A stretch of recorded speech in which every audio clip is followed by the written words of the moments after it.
The best advice I've got is that infuse humor into everything that you do because life's way too short to be dull and boring. Well, Joe Ingram, who are you and why should we listen to you, you funny guy, you? Yeah, that's me. I try to bring in the humor, Phil.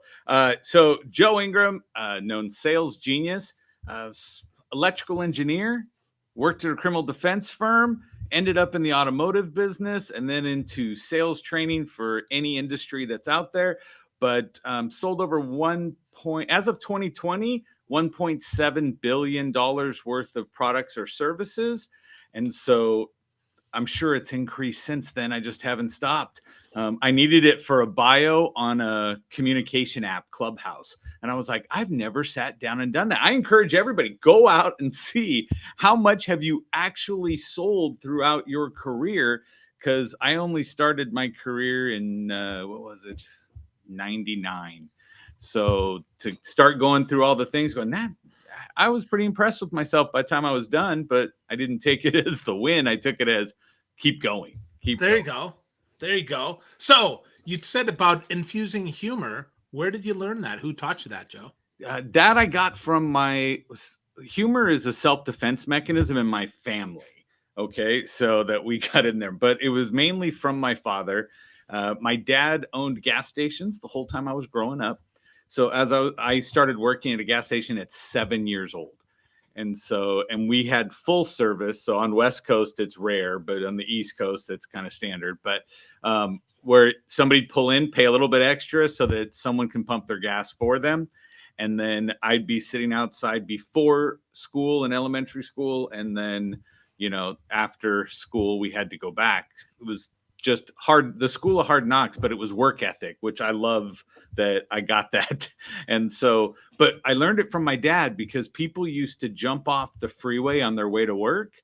And I didn't understand it at the time because I wasn't a driver, but they would jump off the freeway and exit before my dad's gas station. And then they would go down, it was probably at least a mile out of their way, pull in the morning into full serve and honk. And I'm like, I'm right here, ready to pump gas. Come on. And so, but they would honk and my dad would come out and they'd yell, Joe, I'm junior, right? Joe, I need the joke of the day. I'm running late. I got a meeting. And I was like, I just sat there looking, going, what? And my dad would come out, all right. And he'd go tell them whatever the joke of the day was. And then they would go, thanks. And they would go pull off and go down another half mile and jump back on the freeway and head to work. But they all needed that joke of the day, right? And that interaction with my dad because he made them feel better. And so, but I also realized later in the evening, when they came home from work, they would come get gas at the gas station. And then on Saturdays and and Sundays, while the back shop was open, their car was there for service so that they'd be ready to go. So I saw the loyalty that the humor brought that was in there. And so to me, I was like, that's amazing. And I implement it in training today because I believe if I can get you to laugh, okay, even if it's at me, I don't care. But even if you laugh, then your ego gets slid out of the way. Because your ego would prevent you from listening to someone. Like if I was somebody you absolutely hated, or I looked like your third grade teacher that threw chalk at you, all of those different scenarios that come up. If you look at me and go, I don't like that guy, then whatever I said that was funny, you wouldn't laugh. You'd remember it to go tell it later so you could be funny, but you sure as heck would not be giving me the satisfaction of laughing. So if I can get an audience to laugh with me, right, or laugh at me is fine too. But if they can laugh, then I know the ego got checked enough, and now I can drop in some nuggets, or I got past the barrier, so I can put stuff in your head that will help you to sell more. So is that your sales genius, Joe? Being That humorous? well, what I can do is I can take very complex subjects and translate it down very simply and sprinkle the humor in. So that's where I call my sales genius at that point. Awesome. So do you think you found that at 7, or when did you find your genius there? No, I found that much later. So I ended up going to become an electrical engineer where humor was not appreciated. Okay. So it was always, will you just be quiet and do your work? I'm like, I'm finished. I'm helping everybody else. And they're like, oh my goodness. So I got fast tracked to management. But um, I learned it somewhere around my 20s. And in my 20s, just sitting down, negotiating with people. And I found myself being invited to meetings because I was in aerospace. And so that means we worked for the government. And, we had all this red tape and all this stuff. And I found I can get so much more accomplished by joking around with the people that I was working with. And then I found myself invited to meetings that I had no business being there. Right. And it was like all of a sudden I get invited to a meeting. I'm like, hey, I'm not working this project. And they're like, I know we need your input on some stuff because it might go. And then I found out they just wanted it to be a lighter meeting. They just wanted it to say, if anybody's going to crack a joke in the middle of the meeting or point out how stupid something is, Joe is going to go do it without any thought of it. And so That's awesome. That's awesome and fun. So I can see how you'd be useful in those engineering meetings where they're often not fun and often very very strict and very rigid and regimented. Right. So we're not talking though just about your sales genius. How do other people unearth theirs, Joe? Let's talk a little bit about that. How do you help them do that? So what I do with them, again, the reason we don't notify or don't actually see our own sales genius is because of the fact that once we have taken all the steps necessary to learn something, right? Or something that became so innate and natural to you from your surroundings and who you surrounded yourself with, when you get to that point, we discount it. We discount it and say, it's just stuff I know. And so that's why people don't charge for their knowledge. That's why people don't, jump out and say, this is what it is because they haven't stopped to assess themselves. And so when you want to sit back, so when I work with people, I will sit with them and go through, and as they say things and point something out, I'm like, you're like in a very limited number of people that think that way. And I think you need to own that. And you need to come back, right? Some of us are extremely analytical. Some of us are, over the top. Some of us just sit back and go, I'd rather not mention anything that comes in. But the ones that aren't mentioning anything, something in their lifespan has told them, shut up, stop, you didn't bring any value. So they don't do it. But if you can recognize that value in others, you'll find their genius starts stacking. And then all of a sudden, once they're comfortable enough to say something, and again, that's where I think the humor comes in, where we can drop the veil of, mastery, and we can come back in and just be people. And as we go through, somebody will go, this is the way I see it. And again, you don't go, you're an idiot. No, you sit back and go, okay, explain that to me, which most people never do. Like, how did you get to that? And all of a sudden you find out thought processes that are unique to them, which is their genius. And if they were not following the cookie cutter program, right? Like, how many steps do you have to a sale? I deal with companies all day long. They're like, we have 8 steps to a sale. We have 10 steps to a sale. I'm like, don't say 12. It's a recovery program, right? And so then they come back and they're like, oh, well, I had one company that had like 18 steps to a sale. And I was like, how do you expect anybody to do this? And I'm like, simplify, simplify, simplify. But one person wrote down everything. So that was that over analytical person who put everything down, said it's all a step. And I'm like, no, they're all pieces to a step.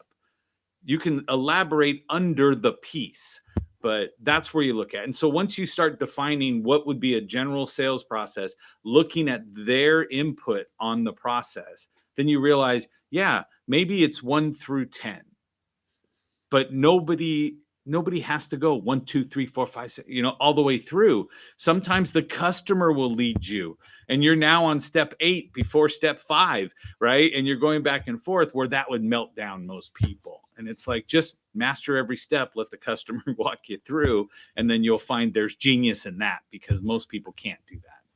Yeah. Most people, to your point, they try to force the linear instead of following where the conversation goes, or following where your customer goes. So how do we help them get better at that, Joe? If they haven't recognized their own genius yet, how do we help them get to that point where they can embrace kind of the squishy? So when you look at the easiest thing I'll tell you to do, since we're not working together, right? I would say jump out on YouTube, go type in, sales process or sales training. Go in there and watch them. Like for me, anytime somebody goes, "Hey, I kind of like what I saw on this, whatever," I'm like, go to this website, go look at this, and watch some of my trainings because I don't want to spend time with you later going, "Why do you think everything's so funny?" Right? So I had a guy I worked with, and he looked at me and he goes, not everything, Joe, not everything is a joke. And I'm like, see, that's what somebody who's too constipated with themselves, right, believes.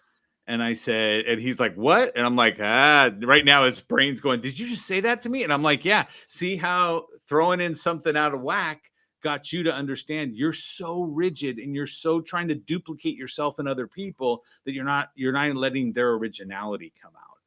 And so I would say you go watch several of them, find one that resonates with you, then remake it.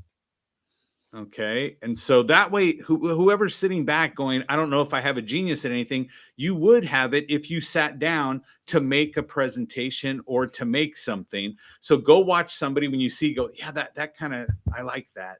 That works for me. And then you go, now take the topic point and redo the video. Right. And so I have people that send me videos all the time. They're like, am I getting better? I'm like, do you feel better about it? Because I'm like, I don't want you seeking validation from me. I want the validation coming from you, where you say, this is, dude, nailed it. Right. Where you're like, I don't even need Joe's opinion. Right. Phil can say I did great. Okay, good. But if Phil doesn't, do you still feel like you did great? Otherwise, you're going to go seek everybody's opinion on everything. Search for feedback, but don't search for validation. So that's really good advice, right? Searching for feedback instead of validation. Does this feel like me more right. than does this even feel right? I would say is a better question, right? Yeah, absolutely. Go, hey, what are your thoughts on this? Not, do you feel this? Don't ask for their feelings, right? Ask for their thoughts for improvement. Let them go through. But like that one guy that told me, hey, you know what? Not everything's a joke, right? We had separated ways for a number of years, stayed somewhat friends, social media friends, if that makes sense, right? Going back and forth. And then at the end of last year, he called me and I was like, hey, what's going on? Da-da-da. And he goes, I'm putting an event on and I want you to come speak at it. And I was like, I'm not affiliated with your organization, your group, or anything like that. And I go, what? He goes, yeah, I want you to come speak. He goes, I've been watching you. You're blowing up. I see all the stuff you're doing. It's always great watching your social media. It's always fun. And then I'm like, oh, it's always fun, but not everything's a joke. Yeah. And I was like, oh, absolutely. Let me get you to my assistant. She'll put it on the calendar for you. But again, I don't care if that ever transpires. Right? Because all of a sudden, from the outside, he realized, hey, there's value in that. And it goes through because he's not the one that does the let's have fun from stage when he talks to his organization. It's only the joking behind the scenes kind of thing. And I'm like, I think you miss out a lot of opportunity to connect with people if you're not, right? Yeah, if we're not having fun, it is hard to connect, right? If we're not smiling or we're not joking or we're not at least not all serious, it is hard to connect. Yeah. Well, I mean, if you think about it, and again, I'm not associating my training as a comedy show, but if you went with comedy show, you could go by yourself. When the joke is funny and everybody's laughing, you got people high-fiving each other that they don't know. You got, right? Rapport is so much easier, right, in the midst of humor. And I don't say you walk in and go, hey, thank you everybody, it's going to be a good training. No, I'm saying, you got to get out there and it's okay to joke and drop the barrier down.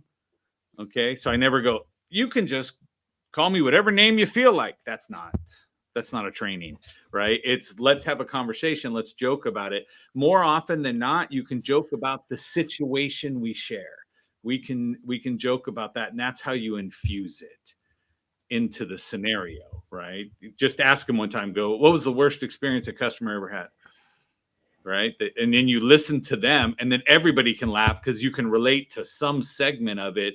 And that is doing it. So again, it's not walk in with 12 jokes that you got to get done in the first half hour of a training.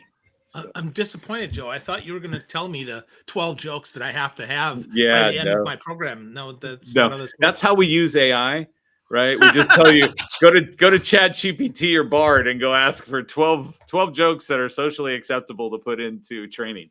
There you go. Yeah. And to that point, that is, nobody likes that in training when people force it. People Right. like it when it comes naturally, when it comes out of them, based on the context that we're in. So how do we, how is there, I guess, a magic way that we get people who are stuffy to laugh, Joe, that, or at least loosen up and lower their defenses, and make them more comfortable? So I always start every training and asking I ask everybody and I say, I need 100% buy-in, right? Can we make this training fun?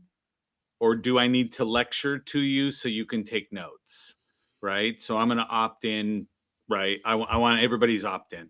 So then I'll put up a slide that, is animated, and it'll pull up and it'll say a big word yes and then a little word no on the side, and then the yes starts blinking and growing in size and coming back and forth. And I'm like, I don't want to sway you in any way, but I just want to know your opinion. I never look back at the slide, right? And then you look and you see even the right, and then you go, okay. And I'm like, is it okay if we have fun? Is it okay if we have fun? Is it okay if we have fun? And again, are they going to say no right after 7, 10, 20 other people just said, yes, let's have fun? Right. And for the most part, if you're going in, unless you are putting on a training event, like I'll do an event that's just open for people to buy tickets and come in, right? And run a promotion on. But if it's me coming into a company, they're already locked up. They're already sitting back going, I don't know who this person thinks they are that's going to come in. I'm away from my desk. I'm like, you spend most of your day avoiding the calls, avoiding the follow-up, avoiding the other people. Now you get a chance to go sit and learn something. You're like, I should be back there doing things that are going to get me paid, right? And so, and again, when we sit back, all you have to do is acknowledge it. I go, look, all of you are sitting here right now going, who the hell is this dude up here that talked management into thinking he was good? Right? You're all sitting there and you're all sitting there going, I should be back at my desk. But yet, how many coffee breaks do you take? How many times are you at someone else's desk talking about something that isn't related to selling the next product? Right? And when you bring in the generalization of the industry into that point, because then all of a sudden somebody looks over and goes, you, right? They start pointing at people in the room. I'm like, hey, we're not pointing out people. But Mark, was that you he pointed at? Right? And then you come back. But all of a sudden, everybody goes, oh, that makes sense. And I say, look, again, I'll give you permission right now to ignore 90% of what I say. I'm going to give you that permission right now. And they're like, okay. And I said, so all you have to do is pay attention to the 10% that matters the most to you. Okay? Because I want you walking away with 3 things. How many things? 3 things. I want you walking away with 3 things. And on the back of the page right there, I have ones called aha moments. It's when you go, oh, I can't believe I just learned that from that guy. Okay? And then I want you to go write it down and put them there so that I don't care about the rest of what we're going over. I just make a section, aha moment, and then put them there. Because too often we scribble all over our notes. We can never go back and find that thing that resonated the most. And so I want to do that. And then I always give them a freebie. I'm going to go, like, for example, maybe this is your aha moment. I don't know. And I said, but have you ever, right, called a prospect? Have you ever face-to-face met a prospect? Have you ever emailed back and forth and all of a sudden you were like, wow, it just clicks. I really like this person. And I'm like, besides this training. Okay, so, and then again, right now, everybody starts to laugh. They're like, whatever, dude. And I'm like, okay, but again, let's not take ourselves so seriously. We can't learn and become better, right? And so then I'll sit back and say, great. So now, if that's the case, when you get that person, like their emails come back and it sounds like you wrote it, right? And it's back and forth, and you can already start a banter with them. And then you're like, wow, I really like this. Over the phone, you're like, this guy, I could hang out with this guy. Okay. And I'm like, great. But when you look at that, or you're face to face, you're going to match with 25% of the people most. At the most is 25%. So 1 out of 4. So if you understand that, how many are left that you're not matching with? That's 3 out of 4. 75% of the people you're not matching with, and you think you're great at a 10% close. You're like, woo, we're killing it. No, right? You even missed 15% of the people that were like you, right? But understand, I can't live off of that closing percentage. So when you sit down and start talking to them, I go, so for example, don't point it out. Don't. Okay. And they're like, okay. I'm like, you guys don't point across the table. Don't do whatever. Is there someone on the sales team that you work with that you just don't like? Like if they were invited to the pizza party after work, you're like, I'm not going, right? And stuff. And then you see everybody start to laugh, but then you see eyes start to dart around the room. And I'm like, so understand, some of you are going to get really offended in the next couple weeks, months, and what have you, until you realize I've lined your pockets. And they go, okay, what is it? And I go, when you pick up the phone, talk to a customer face to face, back and forth on email, and you aren't clicking, there is no click with this individual, I want you to turn that prospect to the salesperson you don't click with, right? And they're like, what? And I'm like, no, you normally go, hey, and I'm gonna go get my buddy Phil, because we're the same except for glasses, right? And look over and go, I'm gonna go, Phil, take this guy. I can't get anywhere with him. Phil's the same Joe, just in different glasses. It's the same guy. He gets on there, does the same thing, because we're friends. We could hang out after work. We could do all this stuff, right? And we go, okay, so I give it to you. So it's just a different voice of the same persona. And now that customer goes, great, I didn't like the first guy, and you got me a second guy I don't like. And they leave. And then Phil and I get to go to the break room, and we need to sit back and go, hey, man, that guy was an idiot, huh? Yeah. He went, searched the web, researched us, reached out to us because he wanted to waste our time. Totally. I get it. You're like, no, that's not what happened. And so, again, part of the genius is understanding the differences between people. And when you recognize, until I sit back and I start talking with the prospect, or I get a prospect, and while they're talking, I'm like, oh my God, it's like I'm talking to Phil, right? That's when I would go, hey, I need to go get Phil. Okay. But if I'm looking over and going, I just am not clicking with this guy. And you know what? Josiah over there, I never click with him because he's got a spreadsheet for every question I ask. Right. And I don't want to do that. So then this customer starts asking me this stuff, and I'm like, no click, no click. And I'm like, you know what? Let me get you over to someone who could probably better answer these questions. And so that I can do this, blah, blah, blah, for you. Then I go get Josiah. Then Josiah understands what the reason I say that he gets mad is because then Josiah realizes he's the one I don't like. Because I already taught everybody the one you don't like is the one you take the deal to, that you don't click. And so they're like, you don't like them? Like, we just don't click, bro. But what happens if you stay there and watch the interaction as those two start talking, you'll hear it's like an audible thing. It goes click. Right. And then you see them talking, blah, blah, blah, blah. Now I just split a deal, got half of something instead of all of nothing. Right. Or gave it to my friends so they can feel rejected too. Right? So that's always nice. I like that. Right. That's like dating. Well, they don't like me. So, hey, Joe, would you like to her not to like you too? What do you think? Exactly. Let's share in our rejection. It's there you go. Great. Yes. Yeah. Misery loves company, especially in sales. That's for sure. So with that, Joe, how are you staying sharp? I mean, you've got a lot of quick stuff here. I mean, how do you stay ahead of the game? It's a lot of nootropics. No, I'm just kidding. Wow. Okay. Yeah. No, I do have one on my desk though. I do have this little pouch. But yeah, again, you got to keep your brain sharp. How do you do that? You've got to stay engaged with people. So I'm consistently engaged with people. I am always, I think I'm down to 3 days a week where I'm live in front of people. right? Training and pushing departments, companies, things like that. And then I have Monday and Friday to do branding and business development, which is mine. So a lot of times it means more if I'm reaching out to someone as the owner of the company rather than my trainers that work for me. But the hard part is getting trainers that actually understand funny as well. So go That's in. true. But that's a good point.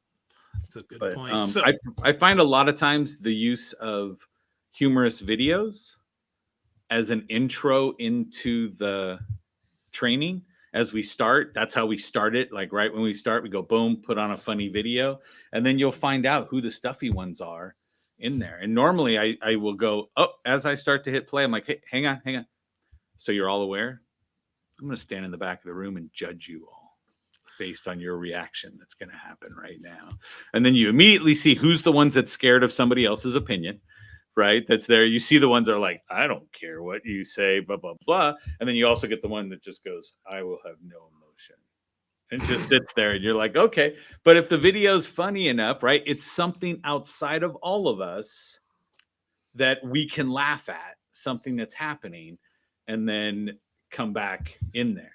For everybody watching, there's a great video to start things with, and especially if you're going to talk about the difference between men and women, right? It's called "It's Not About the Nail."